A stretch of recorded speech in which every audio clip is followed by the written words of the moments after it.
You're obviously the first woman on Download's festival booking team, and when thousands of bands apply for a few slots, what's the filter that eliminates 90% before anyone even listens to a track? What's the biggest thing that you can kind of, I don't know, choose at that moment? I mean, I can't comment on their current booking procedure, but back in the years that I did sit on the booking team, a lot of the barrier is having an agent, and having an agent bring it to the table, because that's when you have a trusted party bringing it to the table. And there was definitely times when we had bands that didn't have agents that approached us and we sounded good, but it is really difficult to give them a main festival slot when those slots are like gold dust.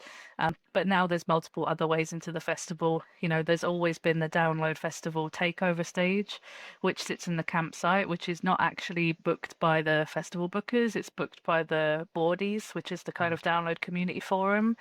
So that's very much a fan voted platform for them to play in the campsite. And that's just as big as an opportunity because that stage is actually really large and there's no other bands to watch at that time. So you have a captive audience. And then there's also the Courtyard Stage, which is for the RIP customers, which is kind of an exclusive, much smaller area for those that pay for the bell tents and the caravans and the nice camping. They have a separate area for exclusive performances. That is also booked by the Download team. But that's a good way to kind of get your first step into the festival, before pitching for a bigger slot. I think just kind of tests the water a little bit.